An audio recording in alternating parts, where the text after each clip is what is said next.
반도체 문명과 동북아 천하대란 본문 제6강 세계사 최악의 노예 국가 조선 그리고 홍경래의 난과 동학혁명의 강의를 시작합니다.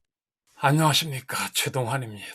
자, 조선이 망하고 일본에게 나라를 빼앗길 수밖에 없었던 가장 큰 이유는 조선이 세계사 최악이자 최대의 노예 왕국이었기 때문입니다. 자, 동북아 천하대란이 시작되는 이 시대에 조선을 이은 대한민국에 사는 우리 한국인이 이 조선의 문제를 모른다면 현재의 대한민국도 이해할 수 없는 것입니다. 세계사에서 자기 민족 30에서 40%를 노예로 삼아서 가축처럼 부려먹고 물건처럼 팔고 산 국가는 조선 이외에 다른 나라에서는 찾기 어렵습니다. 중국의 중화 사상이 조선에서 신성한 한민족에게 이런 끔찍한 일을 만들어낸 것입니다. 더구나 조선은 과거 고구려 지역인 서북 지역과 백제 지역인 호남 지역을 극심하게 차별을 했습니다. 그리고 홍경래 난과 동학혁명 등의 밀란을 만들어냈습니다. 그리고 조선의 이 지역 차별 문제는 지금 대한민국에서도 아직 해결되지 못하고 진행 중입니다.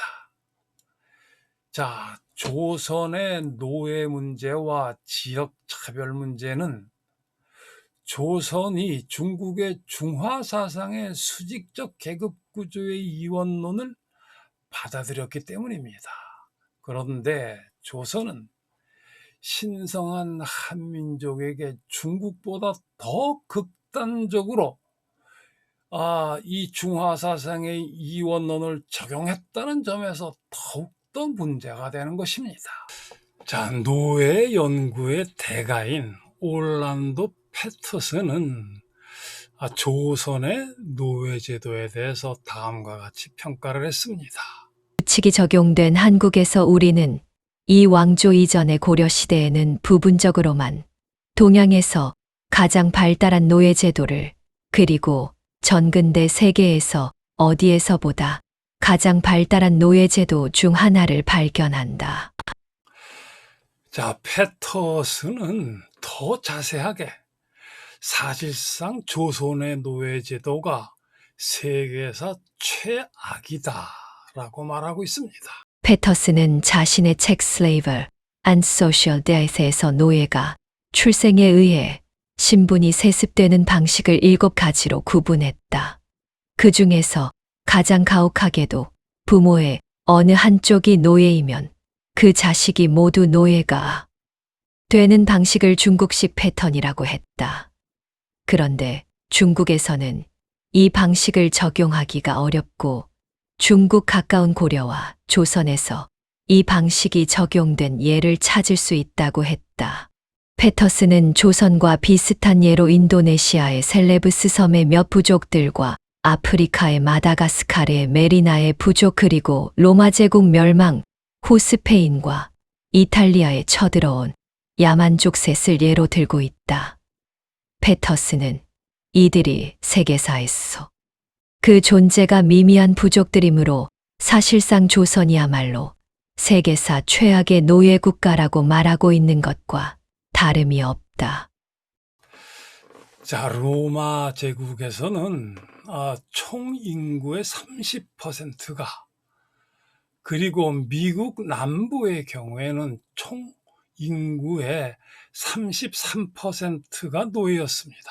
그렇다면 조선시대 15세기에서 17세기 사이에는 30에서 40%가 노예였으므로 가히 세계사 최대의 노예제 왕국이었음이 분명한 것입니다. 즉 김경현은 노예제 연구자들 중에는 노예제 사회의 인구학적 조건, 즉 전체 인구에서 노예의 구성비가 최소한 20에서 30%는 되어야 함을 강조하는 사람들이 있다. 물론 이 추정은 경험적 근거들을 바탕으로 한다. 공화정 말기 이탈리아의 총인구 600만 명 가운데 노예가 약 200만 명에 달했다고 짐작되며 19세기의 미국 남부 여러 주에서도 총인구의 약 3분의 1이 노예였다는 통계가 있다고 말한다. 이영우는 조선시대 15세기에서 17세기의 노비는 전 인구의 3에서 4를 차지하였다라고 말한다. 자, 이제 조선이 세계사 최악의 그리고 최대의 노예 국가라고 하는 사실을 살펴봅시다. 즉 고려의 충렬왕은 무릇 천인이 되는 것은 부나 모의 한 편이 천류이면 곧 천인이 되는 일천즉천의 원리에 의하며 나아가 비록 주인이 양인으로 해방하더라도 그 소생을 다시 천인으로 돌리니 끝끝내 그들은 양인이 될 수 없는 법이다. 만약 이러한 구장을 폐하면 나라의 기틀이 무너지리라는 것이다 라고 일천즉천의 원리를 세웠다. 이영우는 조선왕조가 사실상 방치한 양천교훈과 고려 이래의 일천즉천의 세습 원리에 의해 노비의 수가 기하급수적으로 증가하였다. 양천교훈은 노비의 재산으로서의 가치를 증식시키는 유력한 수단이었다. 이에 노비주들은 교훈을 강요하였다라고 했다.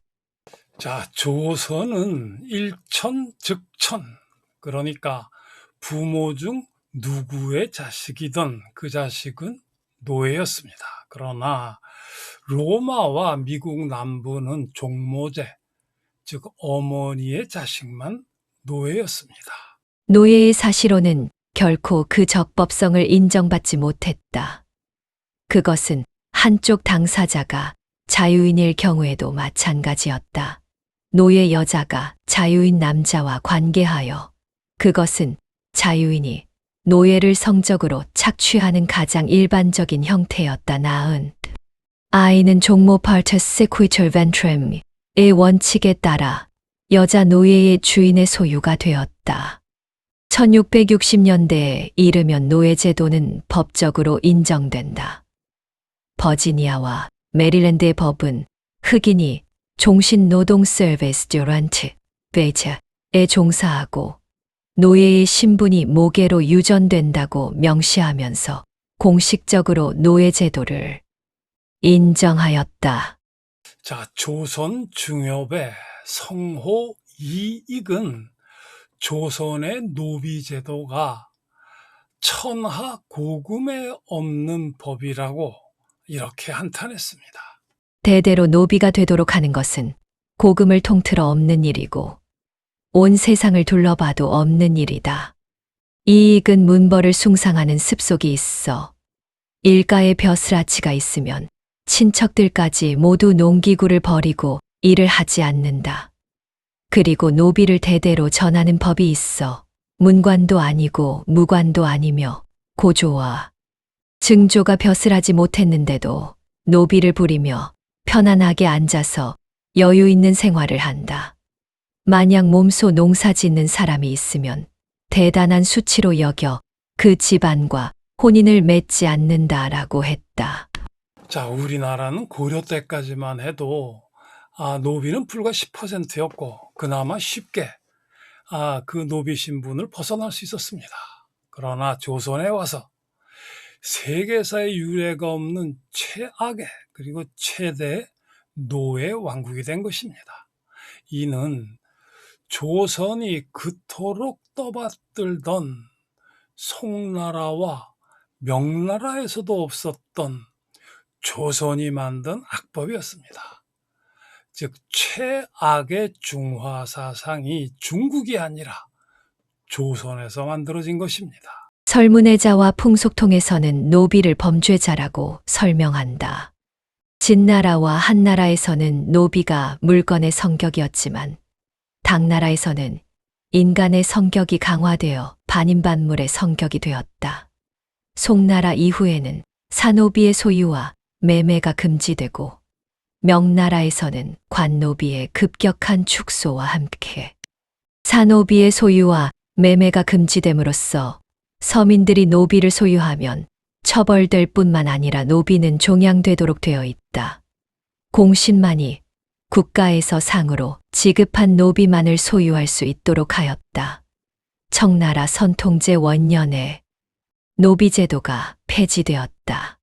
자, 그러니까 한민족의 고대 국가에서부터 고려까지 있었던 이 한 사상을 바탕으로 하는 민주적 공동체가 조선에 와서 파괴되고 중국보다 더 지독한 중화사상의 이원론이 만들어진 것입니다. 부여의 영고, 고구려의 동맹, 동해의 무천, 사만의 기풍제, 고려의 팔관회 등의 집회는 국가적인 축제의 공동체 구성원들이 모여 음주가무를 하던 거대한 행사였다. 이 행사들은 단순한 문화로서의 한 해의 시작의 제사나 추수감사제가 아니라 국가의 정치와 종교와 사회가 함께 어우러진 행사였다. 그리고 이들 고대 국가는 국가 대사를 민주적으로 처리하는 민회가 있었다. 특히 부여의 경우 계속 이어 흉년이 들면 왕을 바꾸거나 죽였다. 고구려에서도 왕을 죽인 경우가 있었다. 이 국민적 규모의 축제와 민주적 전통의 민회를 운영하던 이 고대 국가들에는 인도 유럽인들이나 중국식의 수직적 계급 구조의 이원론이 전혀 없었다. 따라서 노예제도도 극히 제한적이었다. 물론 한민족의 한 사상이 약동하고 있었다. 그러나 조선에 와서 이 한민족의 오랜 전통인 국가적 규모의 행사가 폐지되었다. 그리고 중국의 수직적 계급 구조의 이원론이 중국보다 더 지독하게 적용되었다. 한민족 전통의 국가적 축제와 민주적 집회가 조선에서 사라진 뒤 세계사 최악 최대의 노예제도가 만들어졌다. 따라서 조선은 한민족 고유의 축제와 민주적 집회 대신 조선 500년 내내 최악의 반란과 밀란의 왕국으로 바뀌었다. 이 세계사 최악 그리고 최대의 노예제도는 조선시대 한민족에게 크나큰 상처를 남겼고 그 후유증은 이 대한민국의 시대에도 이어져 오고 있다. 그리고 조선은 과거 고구려 땅이었던 서북 지역과 백제 땅이었던 호남 지역에 대한 차별이 매우 심하여 이 서북 지역과 호남 지역에서는 특히 밀란이 극심하였다. 이 역시 신라와 고려에서부터 전해진 것이다. 대표적인 예로 서북 지역의 홍경래의 난과 호남 지역의 동학혁명이 그것이다. 이 지역 차별에 따른 지역 감정 문제는 조선에서 끝난 것이 아니라 이 시대 대한민국에서도 계속 이어지고 있다. 자, 조선의 중화사상 이원론은 같은 한민족을 노예로 지배했습니다. 그리고 과거 고구려와 백제 지역을 극심하게 차별을 했습니다. 그러니까 존귀한 아리안족은 주인이고 비천한 드라비다족은 노예라고 하는 이 주인과 노예, 수직적 계급 구조의 이원론은 조선의 중화사상의 수직적 계급 구조의 이원론과 그 내용이 같습니다. 그러니까 하늘과 양과 이는 존귀하고 땅과 음과 기는 비천하다는 것입니다. 바로 이 내용이 중화사상인데 계사전에는 천존지비 하늘은 존귀하고 땅은 비천하다.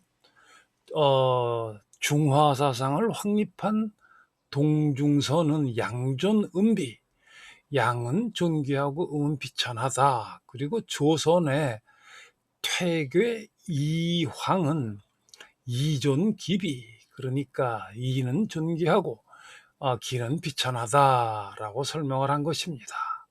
바로 이것이 남자는 존귀하고 여자는 비천하다는 남존여비가 되는 것이고 국가 관리는 존귀하고 백성은 비천하다라고 하는 관존 민비가 되어서 양반은 존귀하고 양민과 노비는 비천하다라고 하는 이원론이 되는 것입니다. 자, 바로 이 조선 중화사상의 이원론은 세계에서 최대의 노예제도를 만들었습니다. 바로 일천즉천, 그리고 전 국민의 30에서 40%가 노예가 되는 이 조선의 노예제도를 만든 것이고, 그 내용이 바로 주인인 양반은 존귀하고 노예인 노비는 비천하다라고 하는 내용이 되는 것입니다. 그리고 또한 최악의 지역 감정을 만들었습니다. 그러니까 과거 신라 지역 출신은 존귀하고 과거 고구려 지역과 백제 지역 출신은 비천하다라고 하는 수직적 계급 구조의 이원론, 중화사상의 이원론이 만들어진 것입니다. 우리나라의 중화사상이 자리 잡기 시작하고 노비제도가 적용된 것은 통일신라부터 시작하여 고려로 이어지지만 이 당시의 중화사상은 아직 약했고 노비의 숫자도 미미하여 고려시대까지만 해도 노비의 비율은 10% 미만에 불과했다. 지역차별은 신라부터 시작하여 고려에도 이어졌고 조선에 와서 본격적으로 불거지기 시작했다. 조선의 노비제도가 다른 나라와 다른 점은 노비가 법적으로 토지를 소유할 수도 있었고 심지어 다른 노비를 소유할 수도 있었다. 어머니가 양인이면 자녀에게 양인 신분을 인정하는 종모종량법, 종모법은 1731년 영조에 의해 확정되었다. 영조와 정조는 노비 살해 행위를 처벌하고 노비의 신공을 줄이거나 폐지함으로써 18세기부터 노비 인구가 급격히 감소하며 해체되기 시작하였고 갑오경장 때 폐지되었다. 우리나라의 노비제도는 시대에 따라 달라지고 또한 복잡하여 간단히 설명하기 어렵지만 이 강의에서는 최대한 줄여서 설명했다. 자, 인류와 한민족의 집단 지혜인 한사상은 세계에서 최대의 조선시대 노예제도와 최악의 지역 차별을 만나서 한민족 마음의 거울은 정감록에 담기고 한민족 행동의 양식은 반란과 밀란 등의 사회 운동으로 나타납니다. 그러니까 이 정감록, 한민족 마음의 거울인 정감록은 예언, 문학, 신흥, 종교, 정치 등으로 발전하고 행동 양식, 한민족의 행동 양식은 홍경래 난과 동학혁명 등으로 나타나는 것입니다. 지금까지 제도권 학자들은 정감록이 미신적이고 낙후된 것이며 이를 믿은 조선의 한민족 또한 그러한 낮은 수준이라고 생각했다. 그러나 정감록은 자신이 아는 만큼만 눈에 보인다. 정감록은 유불선의 내용으로 포장되어 있고 예언의 형식을 띠고 있다. 하지만 정감록의 핵심은 단군 조선과 삼국시대에 전해진 한민족의 고유한 경전들에 담긴 한민족의 한사상의 수학과 기하학과 철학의 이론체계이다. 물론 저질스럽기 짝이 없는 종교 사기꾼들이 정감록을 악용하여 자신의 부귀영화를 위해 힘없는 대중을 짓밟고 착취하는 일이 있어 왔고 지금도 그러하다. 하지만 이것은 맛있는 진수성찬에 파리떼들이 달라붙는 것과 마찬가지이다. 문제는 파리 같은 사기꾼이지 진수성찬과 같은 정감록이 아닌 것이다. 홍경래의 난과 동학혁명 또한 마찬가지이다. 학자들은 이 사회운동들의 서구적 사회주의 이론을 적용하여 설명하려 했지만 조금도 성공하지 못했다. 이 사회운동들은 오로지 한민족의 한사상으로 설명할 때 그 진면목을 알 수 있다. 그리고 이 홍경래의 난과 동학혁명 등이 3.1운동과 독립투쟁과 4.19 혁명과 부마항쟁과 광주민주화운동 등으로 이어지는 것이다. 나아가 반도체 문명을 창조하는 한민족 국가를 만들 것이다. 자, 조선시대 한민족은 침팬지식 조선의 중화사상 이원론을 인간다운 한사상으로 개벽을 하려고 했습니다. 내용을 살펴봅시다. 침팬지는 이기적입니다. 따라서 수직적 계급구조의 이원론을 운영합니다. 조선의 중화사상 이원론은 침팬지보다 더욱더 이기적입니다. 침팬지 사회에는 노예와 지역 감정이 없기 때문입니다. 인간은 이타적이고 협력적이므로 수평적 평등 구조의 한사상을 운영합니다. 조선의 정감록과 홍경래에 난 동학혁명은 한사상의 개벽 상태를 만들어서 한민족이 침팬지가 아니라 인간임을 증명했습니다. 이것이 천부경이며 한사상입니다. 그러니까 세계사 최대의 노예제도, 그 다음에 최악의 지역감정이 조선시대 중화사상의 이원론입니다. 이것을 조선의 한민족은 그 마음을 정감록으로 표현을 했고 그 몸을 홍경래에 난 동학혁명으로 표현을 했습니다. 그래서 이와 같이 개벽 상태를 만들어낸 것입니다.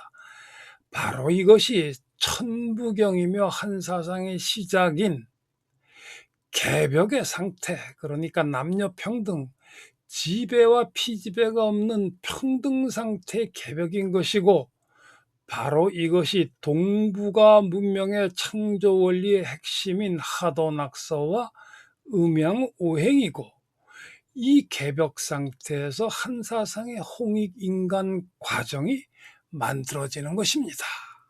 자, 오늘 강의에서 조선의 노예제도와 지역 차별을 설명하면서 정감록과 홍경래의 난과 동학혁명 이야기를 꺼냈습니다.